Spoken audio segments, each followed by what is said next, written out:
Desde la capital, en la ciudad de Washington, tengan la bienvenida a nuestro podcast de Radio Carecen DC, emisora comunitaria al servicio de la comunidad centroamericana e inmigrante del área del DMV. Yo soy Juan Andrés Misle y esto es episodio 21. Y comenzamos conversando con nuestra colega, y algunos de ustedes seguros les estará llevando su caso con nosotros. Me refiero por supuesto a la abogada Ariel Chapnek de la Fundación Gallogly, quien estará tomando preguntas de nuestro amigo Isidro Quintanilla. Como ya sabrán, hace una semana exacta, un juez de Texas dictó un alto a las peticiones iniciales de DACA sometidas al Servicio de Ciudadanía e Inmigración de los Estados Unidos, USIS por sus siglas en inglés. Lo anunciamos hace unos días en nuestro reciente avance informativo, pero creo que Ariel e Isidro han explicado esto muy bien. Y hablando de retos de muy corto plazo, el cambio climático. En la segunda parte del programa, Isidro nos va a estar hablando sobre este fenómeno que ya estamos viviendo, qué es, cómo se manifiesta, está nuestra comunidad lo suficientemente consciente sobre la magnitud de lo que estamos enfrentando. Y finalmente, como es de costumbre, cerramos con el boletín de noticias de América Latina, el Caribe y el acontecer migratorio.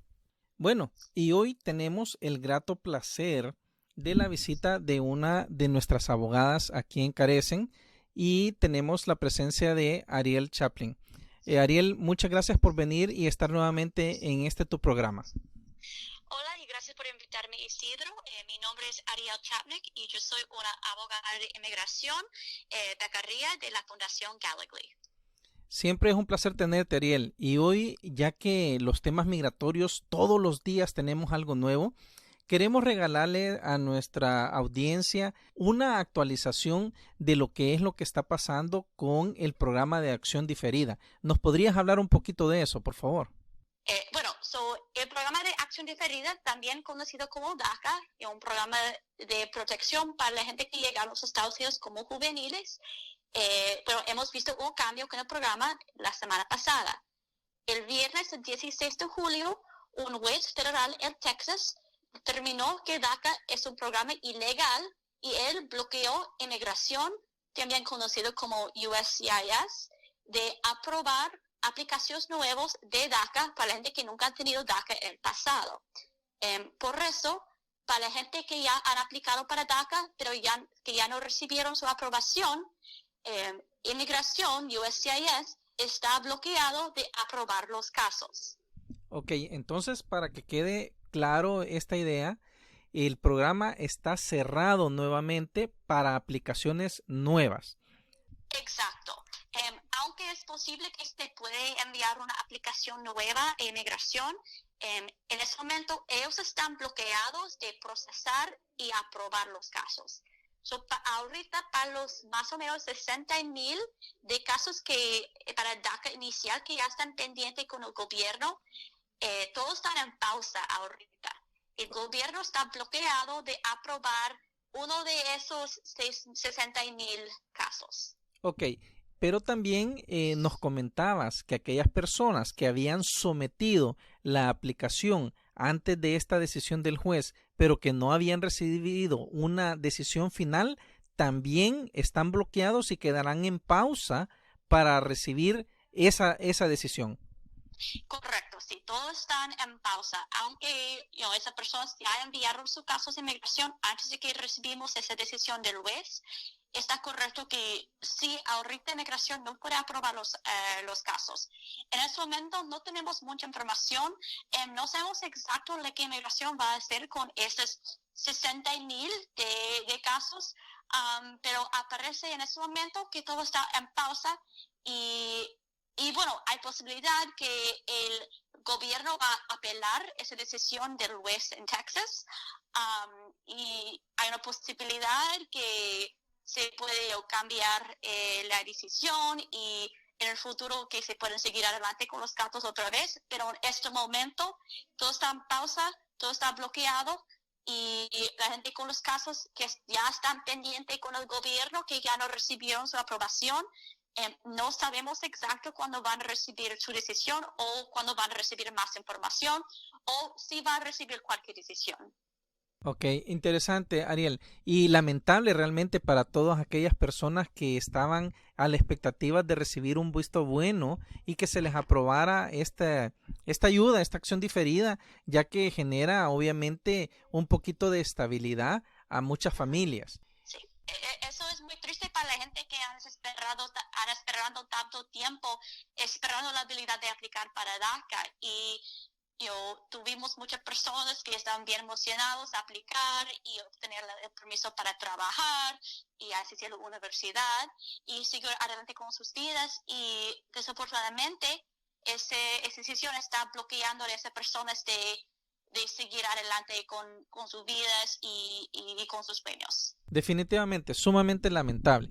Ariel, ¿tú nos podrías comentar en concreto y en palabras sencillas cuál fue el fundamento para que este juez tomara esta decisión?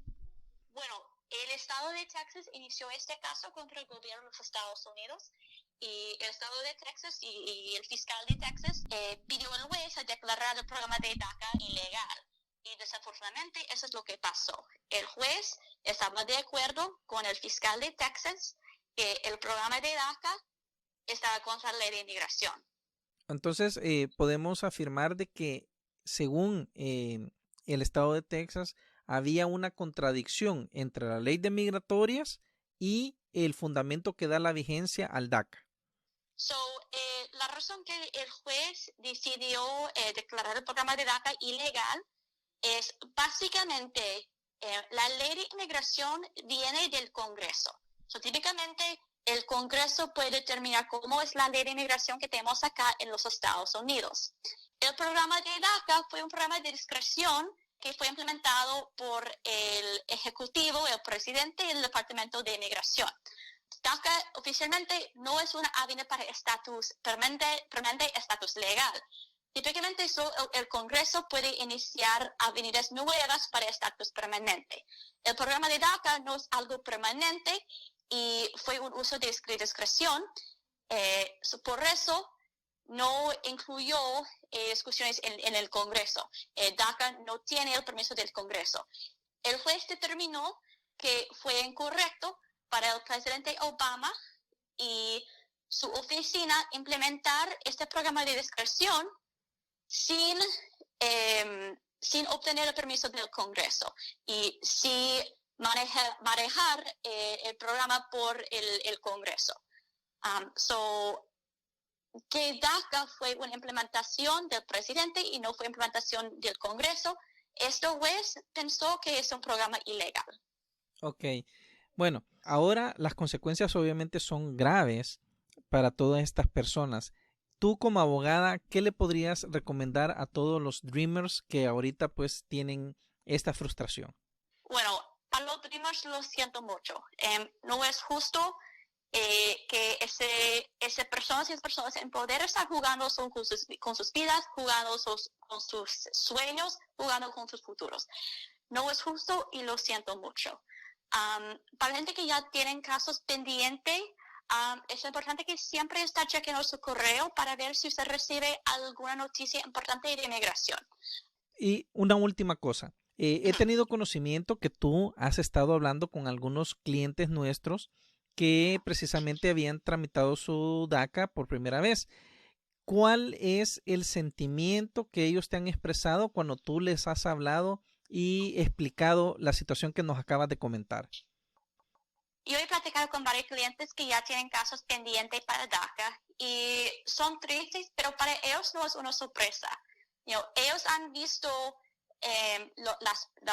las peleas y las discusiones sobre sobre DACA y también sobre estatus legal para ellos. Los Estados Unidos es su país. Ellos no conocen ni otro lugar y eso es su hogar. Ellos son ciudadanos en cualquier otra manera, con la excepción de su partida de nacimiento. Ellos son tristes, pero para ellos no es una sorpresa que las cosas han cambiado otra vez. Y cuando yo lo platico con ellos, yo soy honesta que no sabemos lo que va a pasar, pero yo espero que ellos no pierdan su esperanza. Y yo espero que nosotros como un país podemos hacer algo para arreglar el estatus para esos niños y también para toda la gente acá sin papeles. Ok, muchas gracias, Ariel. Definitivamente tus palabras han sido claras y hoy ya tenemos una visión más precisa de qué es lo que está pasando con todas estas personas que son o tienen este DACA.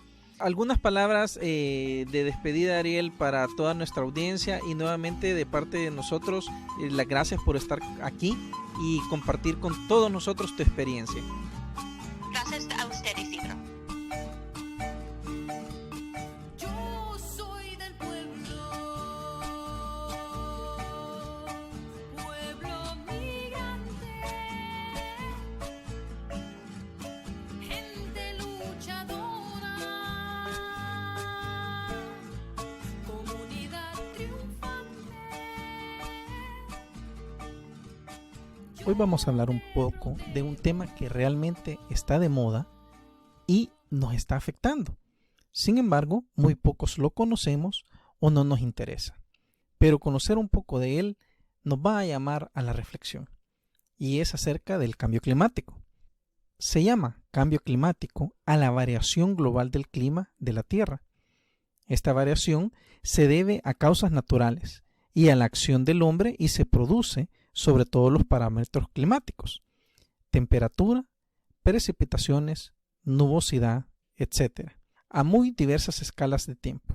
En primer lugar, es necesario aclarar dos conceptos, que si bien están estrechamente relacionados, con frecuencia se toman de manera errónea como sinónimos. Por un lado, tenemos lo que es el calentamiento global y por otro, el cambio climático. Existe una importante diferencia, y es que el calentamiento global es la causa principal del calentamiento climático, es decir, el aumento de la temperatura del planeta provocada por las emisiones a la atmósfera de gases de efecto invernadero derivadas de la actividad del ser humano. Están provocando variaciones en el clima que de manera natural no se producirían. La Tierra ya se ha calentado y enfriado en otras ocasiones de forma natural, pero lo cierto es que estos ciclos siempre habían sido mucho más lentos, necesitando millones de años, mientras que ahora, y como consecuencia de la actividad humana, estamos alcanzando niveles que en otras épocas trajeron consigo extinciones en apenas 200 años. El proceso invernadero es un proceso natural que permite a la Tierra mantener las condiciones necesarias para albergar la vida. La atmósfera retiene parte del calor del Sol. Sin el efecto invernadero, la temperatura media del planeta sería de 64.4 grados Fahrenheit bajo cero, es decir, 18 grados centígrados bajo cero. La atmósfera está compuesta por diversos gases que, en la proporción adecuada, cumplen su cometido. El problema es cuando las actividades del ser humano aumentan la emisión de gases de efecto invernadero a la atmósfera, y ésta retiene más calor del necesario, provocando que la temperatura media del planeta aumente y se produzca lo que popularmente llamamos calentamiento global. ¿Cuáles son las causas del cambio climático? Hemos hablado de ciertos elementos y vamos a hablar ahorita de los gases de efecto invernadero. ¿Cuáles son estos? Y tenemos el dióxido de carbono, metano, compuestos halogenados, ozono troposférico y óxido de nitrógeno. Estos son provocados principalmente por la quema de combustibles fósiles para la generación de electricidad, transporte, calefacción, la industria y la edificación. También son provocados por la ganadería y la agricultura, el tratamiento de aguas residuales y los vertederos, entre otros. Otro punto muy importante es el aumento exponencial de la población. El número de habitantes del planeta crece exponencialmente y una población cada vez más numerosa necesita más recursos, lo que acelera el aumento de la emisión de gases de efecto invernadero en todos los procesos de producción. Tenemos también lo que es la destrucción de ecosistemas terrestres y deforestación. Los bosques y selvas tropicales desaparecen a velocidad vertiginosa. En los últimos 10 años se han destruido nada menos que 13 millones de hectáreas. Los bosques y sumideros naturales de carbono que mediante la fotosíntesis absorben el dióxido de carbono disuelven el oxígeno a la atmósfera. Y tenemos también la destrucción de ecosistemas marinos. Los océanos también son sumideros de carbono, absorbiendo hasta el 50% del dióxido de carbono, generado. Además, su destrucción. El problema es que cuando alcanzan su límite, el océano se acidifica y se producen muertes y enfermedades de la flora y fauna marina. Entonces, ¿qué tenemos como consecuencias del cambio climático? Este aumento global de la temperatura trae consecuencias desastrosas que ponen en peligro la supervivencia de la flora y la fauna de la Tierra, incluida el ser humano. Entre los impactos del cambio climático destacan el derretimiento de la masa de hielos en los polos, que a su vez provoca el aumento del nivel del mar, lo que produce inundaciones y amenaza los litorales costeros. Incluso pequeños estados insulares están en riesgo de desaparición. El cambio climático también aumenta la aparición de fenómenos meteorológicos más violentos, sequías, incendios, la muerte de especies animales y vegetales, desbordamientos de ríos, los lagos, la aparición de refugiados climáticos y la destrucción de los medios de subsistencia de los recursos económicos, especialmente en países de desarrollo. La variación de las condiciones de la vida en los entornos naturales provoca muerte, enfermedades, migraciones masivas de especies. ¿Qué queremos decir con esto de acidificación de los océanos que mencionábamos ya anteriormente? Es la absorción de demasiada cantidad de dióxido de carbono, la cual provoca muerte y enfermedades de peces, algas, corales y otros organismos submarinos. Cuando nos referimos a los fenómenos meteorológicos extremos, estamos hablando de huracanes, ciclones, tifones, sequías, inundaciones, lluvias o nevadas que incrementan su grado de violencia a causa del calentamiento global, provocando más muertes, damnificación, desaparecidos y daños materiales. Y es que el cambio en los ecosistemas y la desertificación provocan muerte de alrededor de 10.000 a 50.000 especies cada año. Entonces, yo les hago la siguiente pregunta. ¿Esto que hemos hablado les parece desconocido? ¿Les parece que, si bien es cierto, hemos hablado de alguna terminología en específica, pero cuando la explicamos nos referimos a lo que ya estamos viendo? Basta ver las noticias, basta leer los periódicos o buscar en internet y darnos cuenta de los grandes incendios que cada año sufre nuestra tierra. Y cada vez son más fuertes, más violentos. Y estamos rompiendo datos históricos. Los veranos cada vez son más calientes y los inviernos totalmente diferentes. En algunos lugares donde generalmente no caía nieve, hoy recibimos mucha nieve. Y en aquellos que históricamente ha habido grandes nevadas, hoy ya no las tenemos. Las inundaciones que se ven en todas partes del mundo. Las sequías, por otro lado, que traen consigo la destrucción de grandes cantidades de cultivo. Y sin cultivo no hay alimentos. Entonces, llamo a la reflexión de pensar que ya estamos viviendo a gran escala los efectos del cambio climático. Dejo estas incógnitas de muchas preguntas que podemos generar al respecto y pongámonos a pensar qué es lo que podemos hacer, cómo podemos contribuir a detener un poco el aceleramiento de estos efectos. Y para eso vamos a hablar en el próximo programa un poco al respecto. Vamos con el boletín de noticias de América Latina, el Caribe y su acontecer migratorio.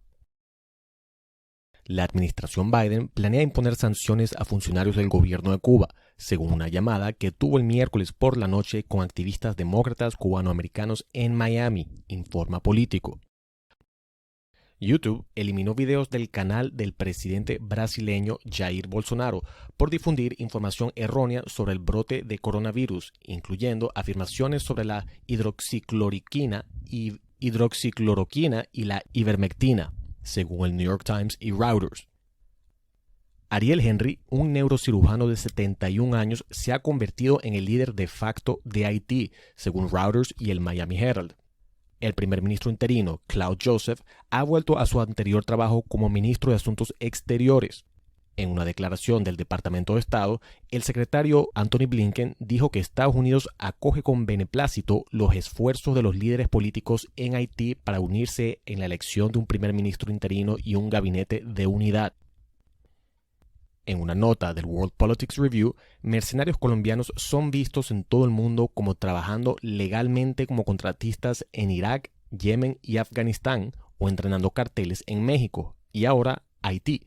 De acuerdo a los autores, excombatientes colombianos tienen una gran demanda debido a su reputación como combatientes bien entrenados y probados en batalla, con una considerable experiencia de combate en la guerra de guerrillas, según el World Politics Review. El Tribunal Nacional Electoral del Perú, JNE por sus siglas en español, declaró a Pedro Castillo ganador de las elecciones presidenciales del 7 de junio, según el New York Times.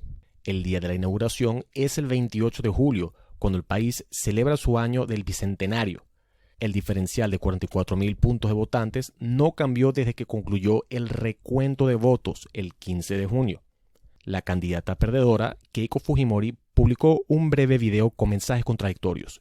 Si bien reconoce el resultado oficial porque es lo que es la ley, insiste en que la declaración del JNE fue ilegítima y que la verdad saldrá a la luz, según el Financial Times. Según un comunicado del secretario de Estado de los Estados Unidos, Blinken dice estar ansioso por trabajar con la administración del presidente electo Castillo. Cerramos este episodio con la siguiente frase. Vos tenés la bala, yo la palabra. La bala muere al detonarse. La palabra vive al replicarse. Berta Cáceres, activista ambiental hondureña y lideresa indígena. Pueblo.